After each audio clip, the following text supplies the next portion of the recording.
You are listening to the Learnings and Missteps podcast, where we intend to change the image of careers in the trades. Each of the inspirational stories is designed to celebrate the real men and women who have built careers in the construction industry and how they impact the world around them. These stories are brought to you by three brothers who share a mother. I am Jesse, your host. Our in-house writer is Ernest, aka La Voz. Hello. And our co-host is Rene. What's up? Y'all ready? Yes, sir. Dale. Hey, Jesse, can you give me a snapshot of this episode? I hear you used some detective skills. Yeah, Ernest, me and Rene spend a good amount of time talking about a problem that he's dealing with that many people deal with in their professional careers at the workplace, even in a learning setting, like if you're in school. And at the end, he walks away with the framework to look at things and really gauge his intent. It's something that he can use to really see himself in a positive light. That's great. So are you ready to go? Let's do this.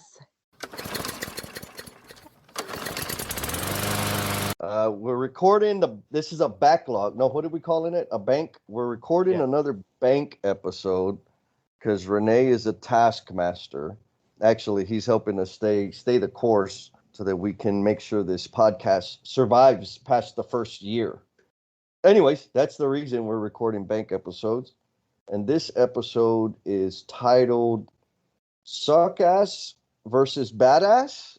Is that correct, Mr. That's right. Duro? How about like suck up? You know, little nicer language there. Yeah, sure. Because everybody knows. Suck up, Now, okay. all those things. Yeah, so the reason I wanted to talk about this, I've been in a couple of work situations where I had to think if I was being a suck ass right now or am I doing something that's badass. For example, in my job now, I'm doing a whole bunch of extra things on my boss's to-do list, shall we say. Oh, no, I shouldn't say boss's to-do list. I'm doing a whole lot of extra work to help my team. Okay. And I'm getting some recognition from my superiors that my colleagues aren't getting because they're doing their job and that's it. And that's great. I'm doing my job too and some. And I've been told by people, or my colleagues, some of my colleagues that, you know, you shouldn't be doing that because they're not paying you, or they should be paying you more, or you're being a suck ass, or they'll be passive. My favorite one is, oh my god, my favorite one that gets me upset is they'll be passive aggressive about it, and they'll be like, yeah, I would do that too, but I'm no suck ass, or I'm no kiss ass, right? Or I'm no yes man, and instead of telling me like you're being, they'll freaking be all passive aggressive about it. But anyway, I'm doing these extra things, and I'm having these kinds of conversations with people, and I've thought about it. I've had to think about it, like, am I being a kiss ass because I'm not getting paid extra, and I don't have to do these things. I could just do the job they're paying me for, or am I doing something badass that's helping my team succeed? And that's why I wanted to talk about it, because I feel like I'm not the only one that deals with these kind of things, especially people moving up in their company. Okay. This is a good subject to really dive into, and I understand how. I think our listeners will understand or can relate to that weird zone of, am I just sucking up or am I making an investment into my future? How are people going to see me? Right? What's this going to mean for the current team dynamic? What does it mean going forward? Like those are all the things that are like wrapped up in this bad boy here. But let's start with you, the individual, right? Your experience is really the reality that we need to examine. Everyone's experience is different. So let's start at the beginning of, there's this extra assignment. This is what I understand. There's this extra assignment that you have a skill set that makes you the appropriate person to take on. How accurate is that? 100% accurate. Okay. Now, the responsibility of that skill set is appropriate for somebody with more experience or in a different role. How accurate is that? Very accurate, yes. Okay. Did your supervisors or the management, did they ask you to do this, or did you say, hey, look at me, look what I could do? No, well, they didn't ask me to do this. I suggested I do this because they were asking me how do we fix these problems that we got. Okay. We're not where we want to be. I don't know what to do. What do you think? They asked me what I thought, and I told them, I gave them a plan on what I thought, and Okay. now I'm carrying out the plan. Okay. So the whole engagement was initiated by you trying to solve a problem. Yes. It was all triggered by you trying to make things better, getting rid of what bugged you and the team. Yes. Okay. So here's another question. If somebody else in your class when you were in school or in your work team would have stood up and said, "Hey, this situation sucks. I think we should do this. I want to do this," and they start doing it, would you think they were a suck ass? I wouldn't. Okay. So in this situation, that's exactly what it sounds like you're doing, but you're still wrestling with, am I a suck ass or am I a badass? Well, you know what? Let me make it easy. You're not a badass. You're far from being a badass. I'm joking. I'm joking. Oh, geez, thanks. um, so this idea or this feeling that you have, this concern that you have about being a suck ass, we just walk through a scenario where if someone else was displaying the behavior you're currently displaying in your work situation, you would not think they're being a suck up or teacher's pet. You would actually be grateful for their action. Why are you concerned about being a suck ass in this situation if you're doing the same thing? I guess I would be. That's a good question, man. I mean, my fast answer is I'm concerned about being a suck ass or being called or people perceiving me as a suck ass because, well, one, like I'm not doing it to say, look at me, I'm great. I'm doing it to help them. Everybody. This helps everybody. This plan helps everybody. Like you see a lot of times, like you see a teacher's pet or whatever, and they're doing it for them to look good, or you know what I mean. Okay. They're not Yep. worried about everybody else. I constantly make it a point like that. This is gonna help everybody. It's not just for me. Okay. So what I heard there is the motive, the space from which the energy comes from is important. Yeah, totally. And what I heard is you took on this extra responsibility, this extra effort to improve the situation for you and your team. Yes. Okay. Does your team agree that it's like not your supervisors, because obviously your supervisors agree. Does your team, the people that your peers, the people you work with side by side, do they agree that this problem you're working on is a problem that should be fixed? Yes. Yeah, they do. Okay. They just recently got it though. They just recently understood that it was a problem, and because like the original problem, their solution to the problem was just get rid of it. Let's just stop doing it. That's always that's pretty easy, right? But that's not an option. We can't get rid of it. We have to do it. So how can we make it better for everybody and user friendly? And that's where I made my suggestions. And they're just now they've just now warmed up to my idea. Okay. So it sounds like there was some change implemented into y'all's work, and it was tough for the people to embrace the change. And through that, there were some glitches and some bugs with whatever the change was. So there was a learning curve, and people were like, "Piss on this. Let's just stop using this bullshit. It doesn't work." So it was like the learning curve of the learning curve, because we've been doing things for a while. even before I got to the team, they've been doing things a certain way, and now we got this new technology. Now my suggestion is how we use this technology moving forward. Yeah, and I bet our listeners can relate to this dynamic 100%. The change, dealing with change, and problem solving, throwing out the baby with the bathwater, all that good stuff. Okay, so now what we've uncovered thus far is, and I think what we're working towards is some indicators or some qualifiers that we can use in our mind that tell us, yeah, I'm being a suck ass, or yeah, I'm being a badass, or maybe on my way to someday in the very far future to be a badass. I freaking hate you. Right. So motive, right? What is your motivation? Why are you doing this is important, right? If you're doing it, I'm repeating this. This is what I heard in what you were saying. If you're doing this to help the team, that's not being a suck ass. Is that correct? Yeah, I would agree 100%. Okay. If I'm doing this as a problem solving effort that everybody on the team agrees is a problem, I'm not being a suck ass.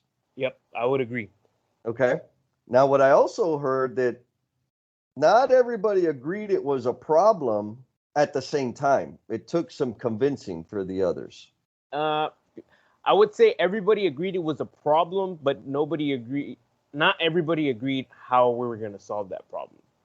Okay. So everybody agreed it was a problem, but getting everybody together to agree on the direction was a challenge. Yes. Okay.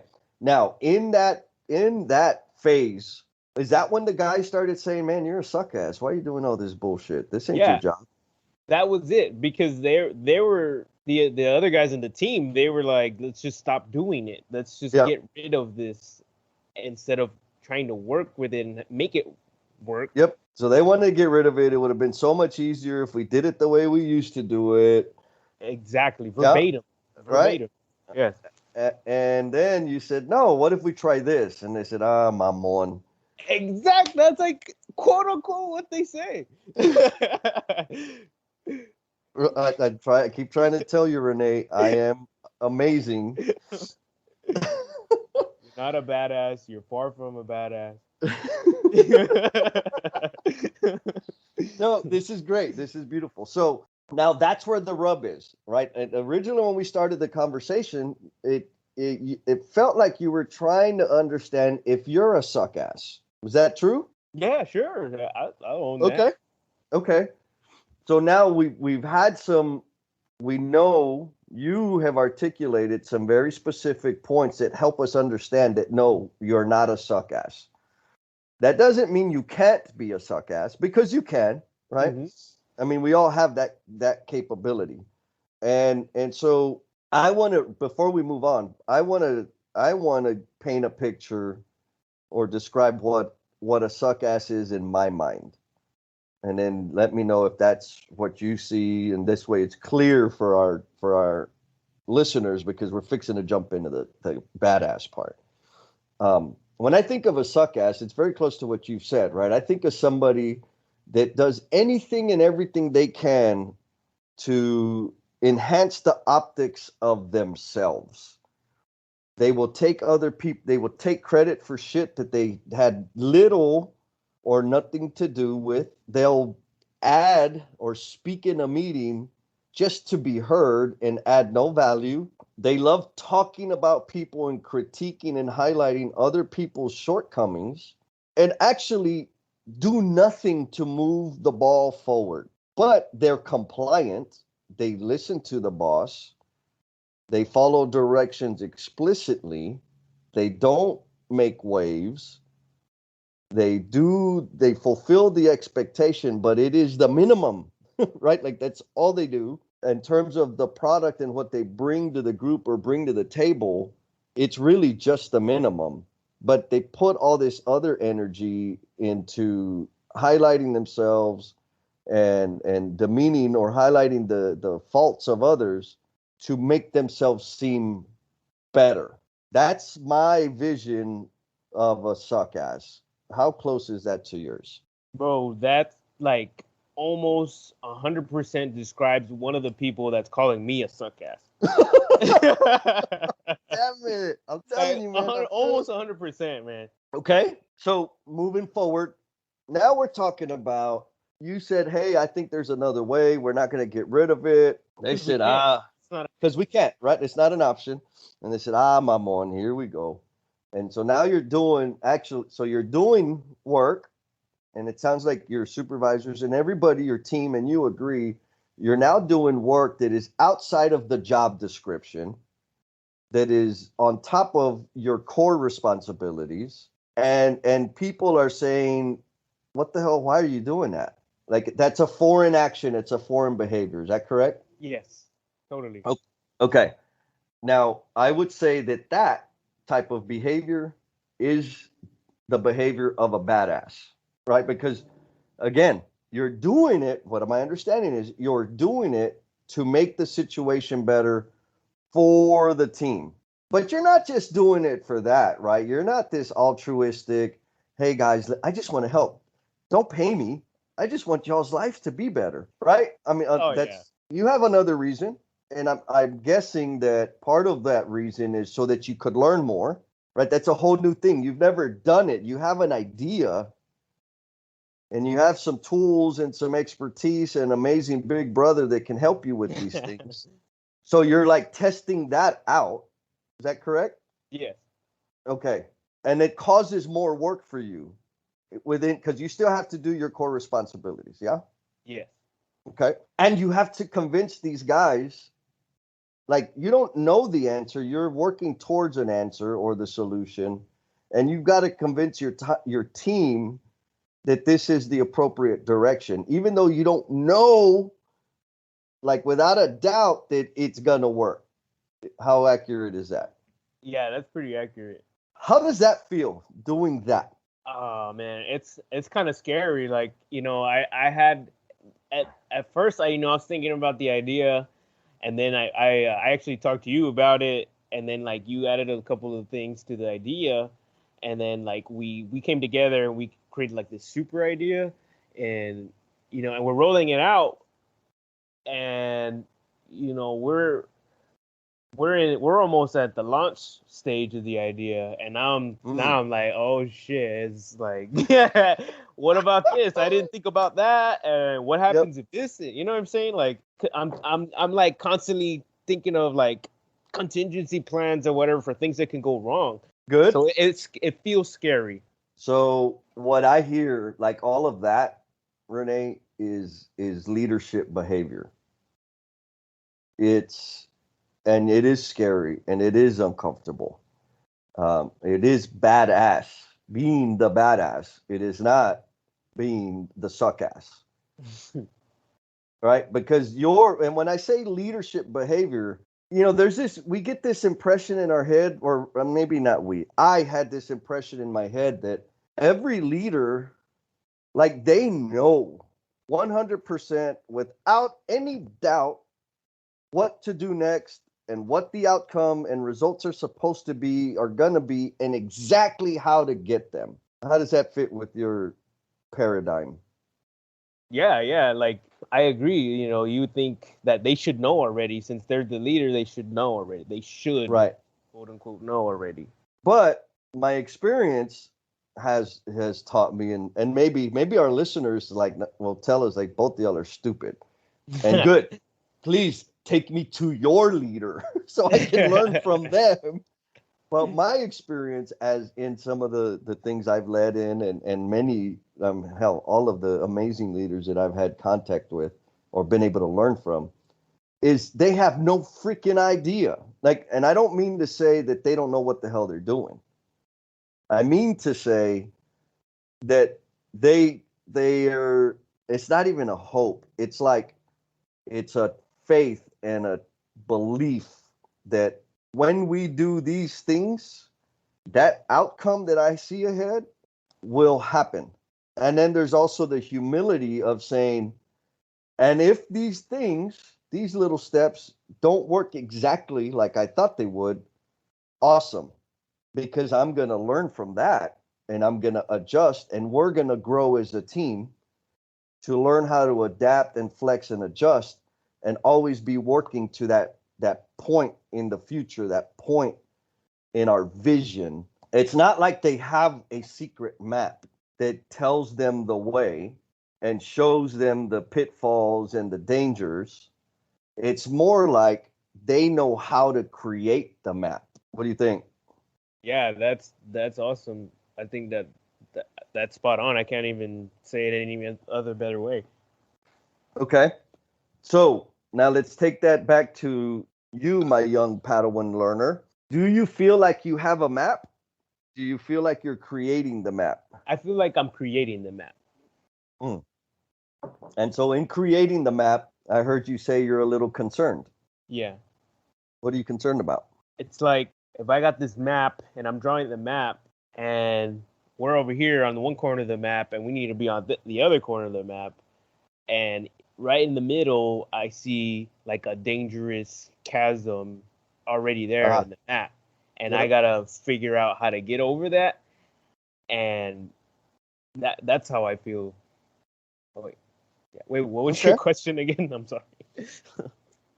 Yeah, no, that's it. Like how does it feel to be the person creating the map?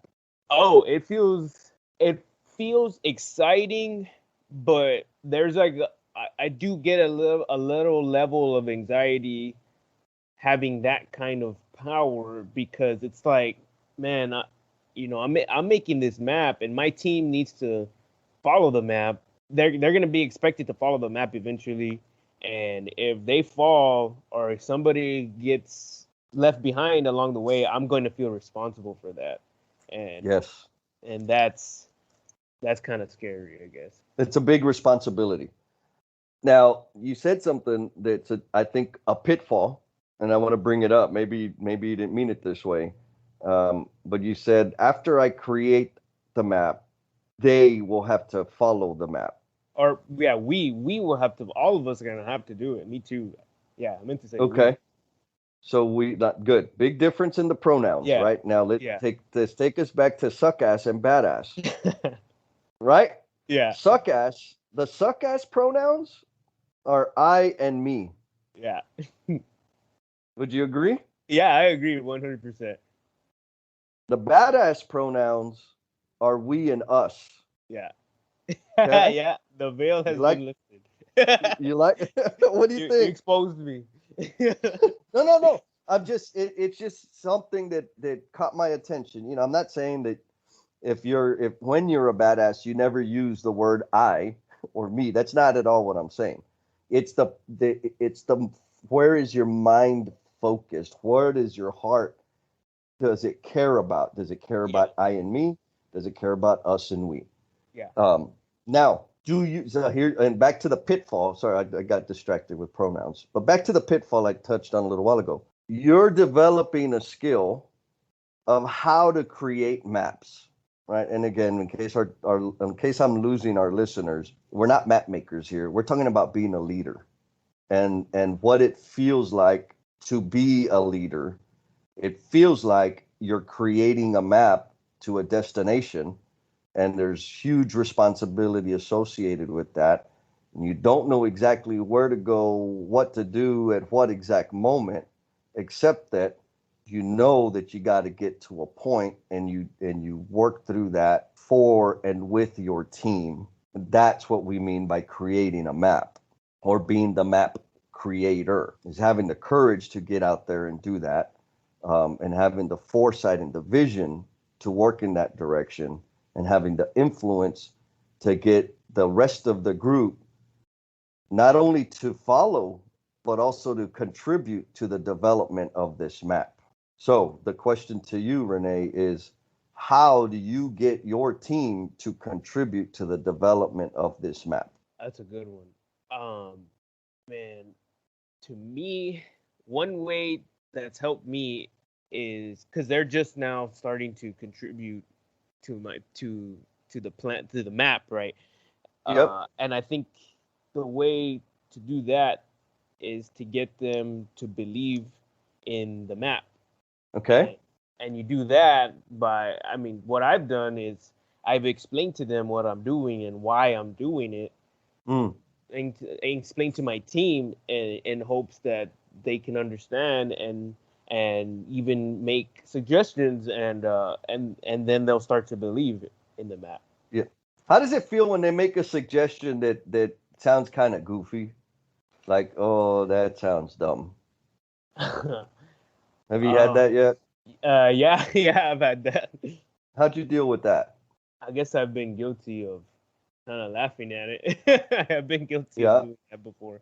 Okay. So after you laughed at it, did that person, how willing do you think that person is to bring another idea? Less willing than the first time, for sure. Yep. And that's a lesson, right? That you've learned in your map building journey. Be respectful, right? And because you cannot create the map by yourself. Right. Rather, you can create the map by yourself, but the dynamic that you explained a little while ago is there's traps and there's chasms and there's all these things that people don't know because they weren't a part of the creation. So when they deviate from that, off of that path, they're gonna deviate simply because they don't know. They just think this path is faster and shorter. They don't know why they need to stay on the path because they weren't a part of the creation of the map. If we stifle their input into the creation of the map, they are less likely to understand why these turns and moves and directions and steps are important, because we didn't let them be a part of it. Like unintentionally, we excluded them from the situation.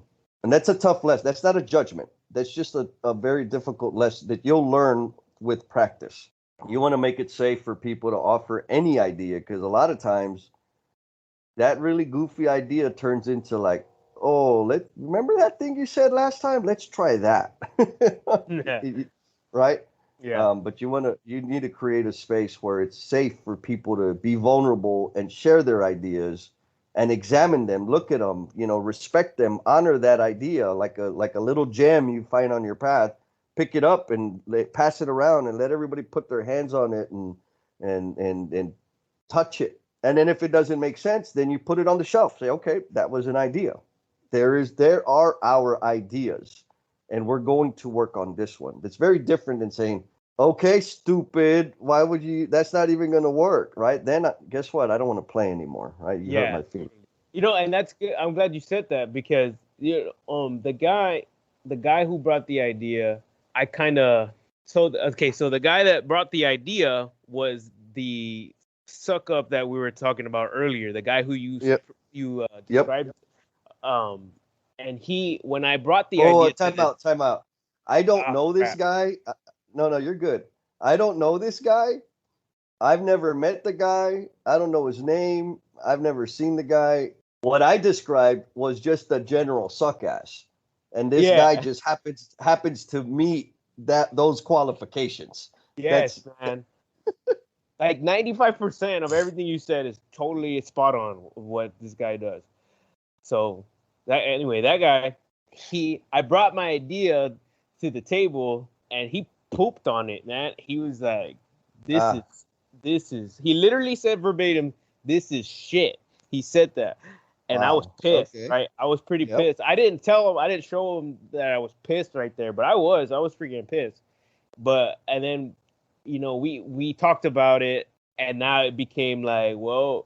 So he pooped on the idea, and he pooped on it kind of in the stage where we needed to show what I had done so far, because we needed my idea in writing, and that was in writing, and it was at the stage where I needed to turn it in to my superintendent, and he saw it before that, and he pooped on it. Yep. And he didn't offer anything to make it better. So it was like, well, this is what we got. And I gave it to the superintendent, and he liked it. And he had some critique, and we worked on it. And I had to work with this guy together to make it, to get it to the final product. And along the way, I learned that I can be petty, and I can say like, no, that's stupid, or you know what I mean. I can poop Yep. on his ideas, Yep. but then he wouldn't be a part of making the map. You got it. And if he's not a part of making the map, then what the heck? What's the point? Yep. You got it. I mean, that's the whole thing is when you're the leader, or in order to be a badass, you got to bring and keep everybody together. Oh, yes. And then also, as we started working together, at the beginning, I was a little abrasive and a little defensive about my plan. About your special idea, my precious idea. And he had made a comment about that. What did he say? And it kind of opened my eyes. I was like, oh, dang. What did he say, man? I don't remember, but he was like, I know this is your baby and stuff like this, right? And he made something like that, and it kind of was like, oh, damn, you know what? I am being pretty defensive right now. And then I started being more open to his ideas, and then from when I started changing my behavior, he stopped being like, well, this is shit, and he started giving legit ideas. And we talked about it, and then we started becoming a team. Once I changed my behavior and I stopped being so defensive, he stopped on his side too, and he stopped being a jerk. And we started working together, and now we got the fish product, and it's great, and everybody likes it. But it wasn't all from me. Yeah, and it wasn't all from me, and it wouldn't have been that way had he not put his ideas in there too. So I think this whole thing started. So this episode started with the question of what's the difference between a suck ass and a badass? Is that correct? Yes. And it wasn't like a rhetorical question. It felt like you were trying to figure out if you're a suck ass or a badass. Yeah. I own that. Okay. And we've talked about how, the description or the behavior of what a teacher's pet, kiss ass type person is. We talked about, some leadership behaviors and how that's different than being a suck ass. I guess I'll ask you after this conversation, what do you think you are on the sliding scale of suck ass to badass? Where are you? I mean, I definitely wouldn't call myself a badass, but even more so, I definitely wouldn't call myself a suck ass either, for sure. Okay. I'm just a guy that's trying to help out, and that's all. That's really all I see myself as. Okay. And there's still a question of, which is a real conflict within an individual. At what point is it appropriate to say, no, that's not my responsibility? Or say, man, this is an opportunity for me to learn and grow and develop to the next level. What are your thoughts? Yeah, I mean, at what point is this extra work and responsibility, at what point will that pay off, I guess? Or will it pay off, or should it pay off? And what is the payoff? And that's hard, right? That bears down on you, because I'm sure many of our listeners have been in that situation where they're doing more than the minimum, and that might cause them to stay at work later or do some work from home or do some studying. And their significant others may say, what the hell are you doing? This is my time. Why are you doing that if you're not getting more money for it? Or their coworkers think, oh, you're being a suck ass, you're, teacher's pet, and you're doing their job for them. They're just using you. Any of those things sound familiar? Oh, yeah, I've been told all of those things. Okay, good. So that's, for me, the way I'll categorize that is it's one of the sacrifices, right? We talked a little bit about, you and I have talked about how we'll make goals, but we don't really understand or examine what sacrifices are required to achieve those goals. And if your goal, or our listeners, when your goal is to move on and grow and develop, when I say grow and develop, I mean within your organization, up the ladder, new positions, promotions. That's what I mean. There are sacrifices, and one of those sacrifices is exactly this. You'll have to eat some crow, right? You'll have to listen to some static from your coworkers, from the people that you care about most, because they care about you, right? The people that love you don't want to see you taken advantage of, and they will feel like you're being taken advantage of. And the people that are your peers, if I'm your peer, I respect you as my peer, and you better believe 100% I see you as my competition. Mm-hmm. You are my competition, and I want to beat you. I also want us to grow and have a good time together, but I want to win. I didn't come to play ring around the rosy. I came to whoop some ass. All right. So if you're my competition, I'm going to challenge you and make things difficult. Right. I mean, don't get me wrong. I'm not saying I'm going to get in your way, but I am going to say, why are you doing that? Right. For me, really, I'll see you doing something. I say, oh shit, I need to pick it up and I'll do something else. But there are people out there that are going to say, wait a minute, why are you being a suck ass? Why are you doing that? You're making things harder for us. Now you're doing that. They're going to expect the rest of us to do that. Stop that. Slow down. Take it easy. Back off. You ever heard any of that? All of those things. Right? All of those things. That is a natural dynamic. Well, I wouldn't say natural. That is a natural occurrence because I've seen it. I mean, I'm describing to you things that I've experienced in my career. And I think other people have experienced the same thing. So back to the sacrifice. When you want to be that badass, right? That we're all working towards, or that many of us are working towards, one of the sacrifices is exactly this. You need to be ready for your family and the people to care about you to exhibit their care by saying, hey, they're taking advantage of you. Why are you doing that? What about us? You have to be prepared to say, I understand. Hold on. So you have to be prepared to hear your loved ones be concerned for you and be worried about you being taken advantage of, and just bear that burden that I understand you care about me and I'm still going to do this. That's a heavy load. You've also got to be prepared to sacrifice the good times, the fun times when you and your peers would sit back and talk shit about the boss together, because now you're on a path to be that next boss. And now you're not that dynamic of talking smack about the old boss is gone. And you've got to be prepared to let it go. That's not fun either. You're not going to be one of the boys anymore. You're going to be on your own. And many times as the leader, you are on your own. You may only be 2 steps ahead of the group, but those 2 steps are infinite in difference of experience, difference of awareness, difference of perception. It may only be 2 steps, but man, it can be lonely. And you've got to be prepared for that. So I would say, Rene, in closing, the whole reason for this podcast was for you to learn if you're a suck ass or if you're a badass.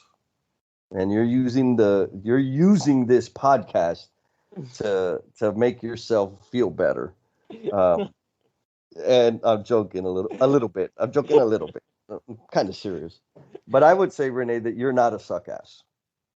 I think all the things that you're experiencing, a lot of our listeners will be experiencing and have experienced. I would say that you're much closer to being a badass than you are being a suck ass. And you're what's causing that question and that dilemma within you is this being a new experience for you of stepping up and using the gifts and talents that you have in such a way that helps the people around you and also advances your career. And that creates this kind of, what the hell is this? What's going on? Who am I? What am I? And that is appropriate. And I'm excited to see where it leads. Final thoughts, sir. Did we cover everything you wanted to cover? Yeah, I would say so. Yeah. All right, then. Let's close. Well, that's the end of this episode. Thank you for being gracious and sharing your time with us. We ask that you show us some love on social media. Give us some honest, actionable feedback. Help us understand if we're headed in the right direction in providing an entertaining and insightful experience for you. You can also give us that feedback directly via email at jesse@learningsandmissteps.com. So thanks again. Be cool, and we'll talk at you next time.